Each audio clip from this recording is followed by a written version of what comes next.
Cindy Elizabeth Ack nació el 12 de junio de 1944 en Oliver, Columbia Británica, Canadá. Era la mayor de los 6 hijos de Tillie y Otto Ack. Siempre llevó una relación muy estrecha con ellos, y con su hermana menor, Melanie Ack, quien se convertiría en escritora. En 1966, Cindy completó sus estudios en la escuela de enfermería. Trabajó con niños discapacitados, y después como enfermera pediátrica. También amaba orientar a los niños con problemas emocionales. En diciembre de 1966, se casó en Newsminster con el Dr. Roy Makepeace, quien tenía 37 años. Era 18 años mayor que ella. Makepeace había nacido el 8 de junio de 1926, y se había divorciado de su primera esposa, Lois Wen, ese mismo año, a causa de su relación con Cindy. Tras casarse, la jovencita siempre se mostraba feliz a su lado, y al parecer, su matrimonio era una fuente de continuas satisfacciones. Además, en 1969, Makepeace fue nombrado jefe de la División de Psiquiatría Social en la Universidad de Columbia Británica. Sin embargo, a petición de Cindy, y por razones poco claras, el 1 de julio de 1982 se separaron de mutuo acuerdo, aunque continuaron frecuentándose, asistiendo a eventos sociales, pasaron juntos las Navidades de 1982 y 1983, y participaron en varias actividades durante esos años, incluyendo salir a bailar, jugar bridge, tomar un curso de teatro, asistir a cenas, recibir a visitantes de la familia Ack en la isla de Vancouver, etc. Después de un considerable deterioro de la condición psiquiátrica de Cindy, incluyendo repetidos y violentos ataques físicos contra su ex esposo, y varias hospitalizaciones, el abogado del médico le recomendó que no tuviese absolutamente ningún contacto más con Cindy o con su familia. En 1985, la separación de ambos se convirtió en ruptura. Según Roy Makepeace, el diagnóstico sobre Cindy era el de un desorden de personalidad creciente. Ella padece desorden de personalidad múltiple, aseguró en varias ocasiones tras su divorcio. Después de dejar a su marido, Cindy comenzó a recibir una serie de llamadas telefónicas amenazantes. Reportó las amenazas telefónicas a la policía de Vancouver, que comenzó a investigar. Durante los siguientes 3 meses, el acoso se incrementó. Cindy informó que escuchaba merodeadores afuera de su casa todas las noches. Las luces del porche fueron destrozadas, y las líneas telefónicas de su domicilio, cortadas. De acuerdo con la mejor amiga de Cindy, Agnes Woolcott, Cindy dijo que varias notas extrañas habían comenzado a aparecer en su puerta. Según Melanie, la hermana de Cindy, la enfermera también encontró fotos dejadas en el parabrisas de su coche, que mostraban un cadáver cubierto, en el momento de ser conducido en una camilla a la morgue. No fue lo único. Recibió paquetes de carne cruda entregada en su casa, y encontró 3 gatos muertos colgados en las ramas de los árboles que había afuera de su casa, acompañados con más notas amenazantes.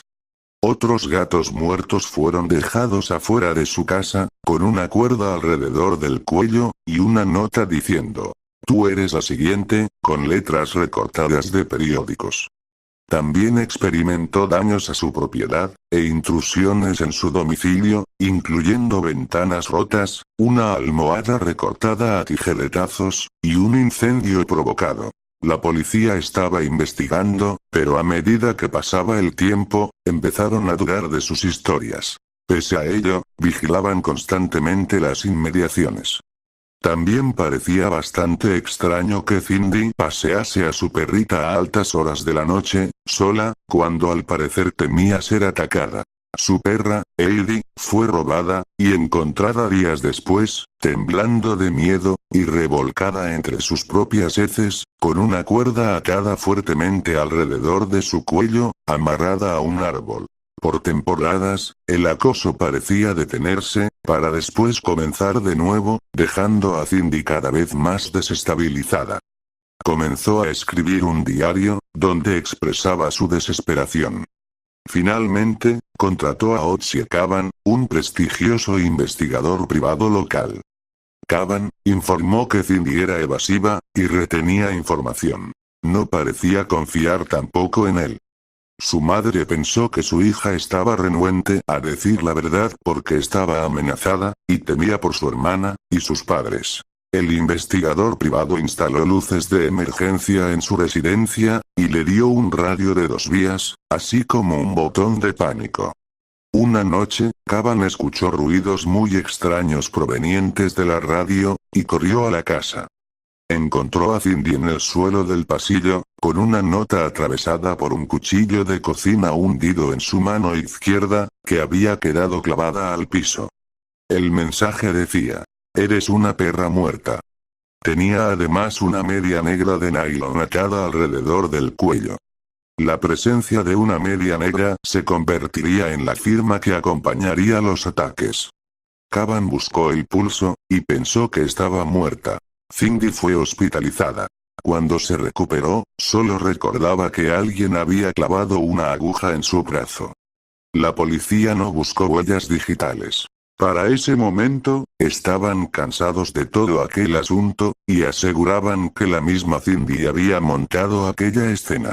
Pero Caban fue firme en que nadie podría haberse hecho eso a sí mismo.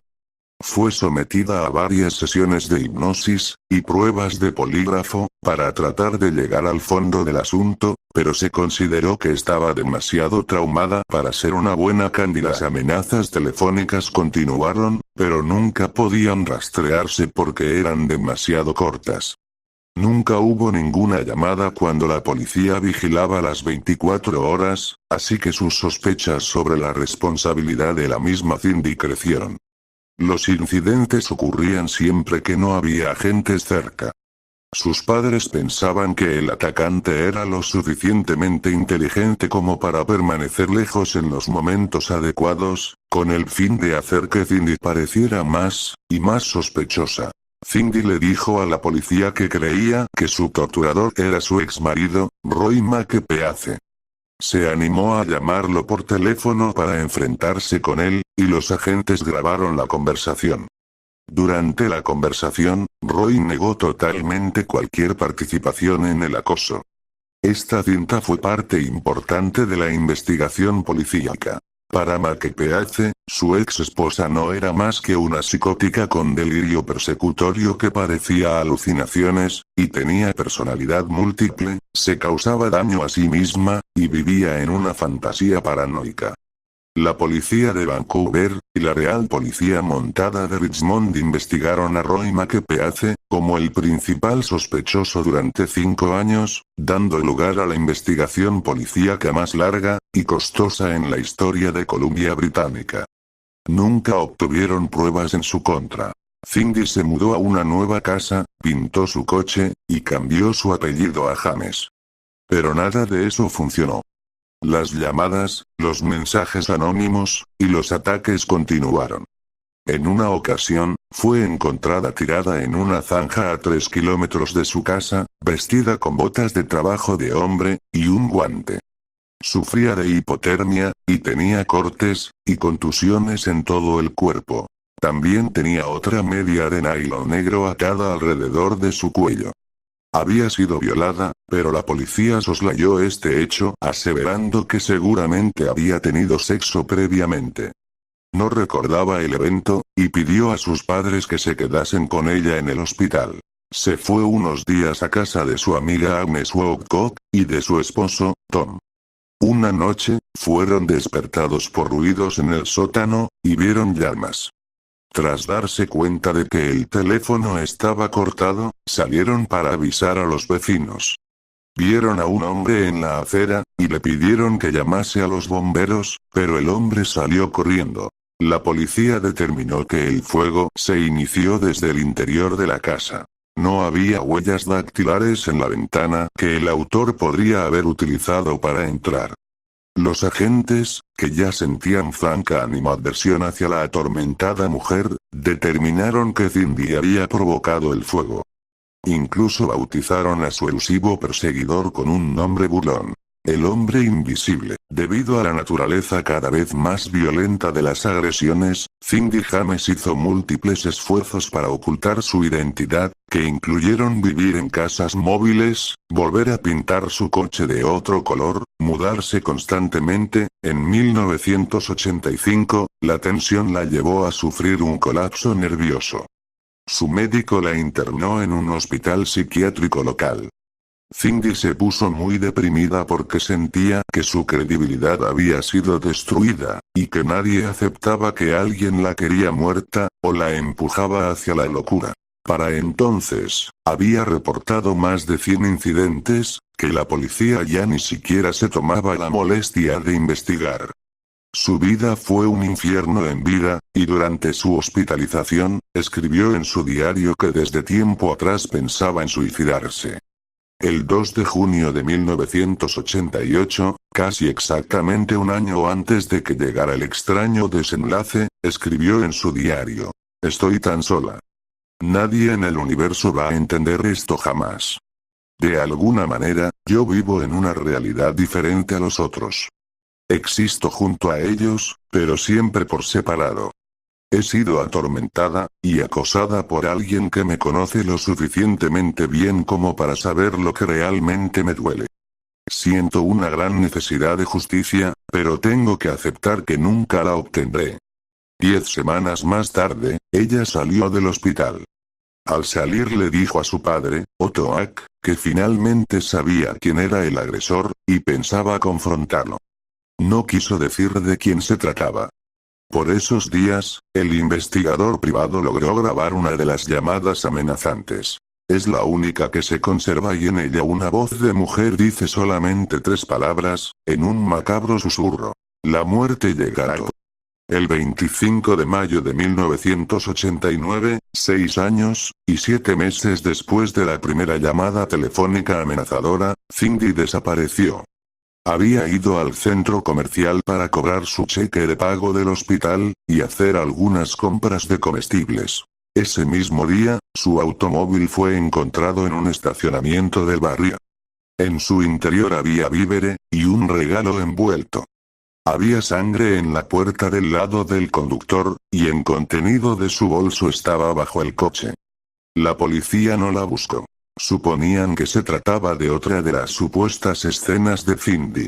2 semanas más tarde, el 8 de junio, 4 días antes de su cumpleaños número 45, su cadáver fue encontrado en un terreno a espaldas de una casa abandonada. Había sido brutalmente asesinada. Ese día era el cumpleaños 63 de su ex esposo Roy McPeace, a quien acusó de ser su perseguidor. Sus manos y pies estaban amarrados a la espalda.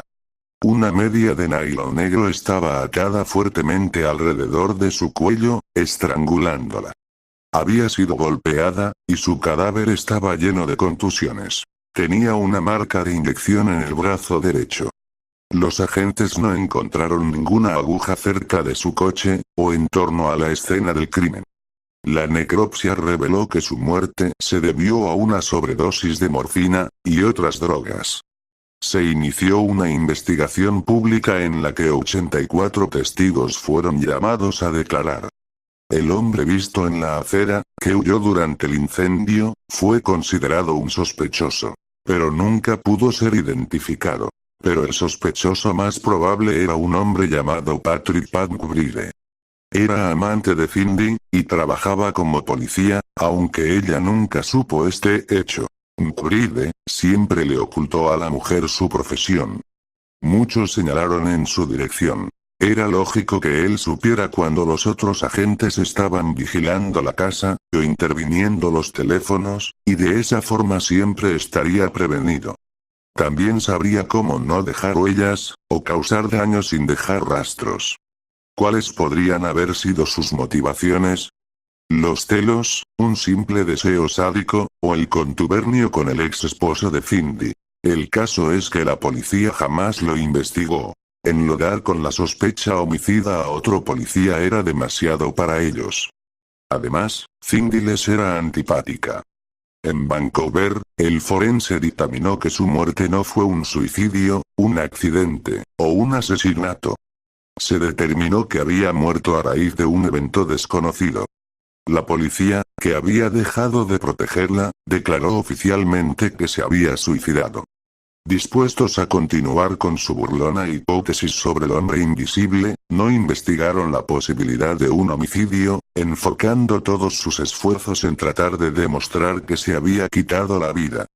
Pero los padres de Cindy nunca dudaron de que su hija había sido asesinada. Su hermana, Melanie Jack, quien tenía 27 años cuando Cindy murió, escribió un libro titulado, ¿Quién mató a mi hermana, a mi amiga? Le tomó 14 años llevar a cabo la investigación sobre toxicología, tener acceso al informe de la autopsia, y a los expedientes médicos y policiales, para obtener suficiente información sobre la muerte sin resolver de su hermana. Durante muchos años, dedicó sus esfuerzos a demostrar que Cindy había sido asesinada. Este caso fue tema de un capítulo de la famosa serie de televisión Misterios sin resolver. Al día de hoy, la muerte de Cindy James sigue siendo un enigma.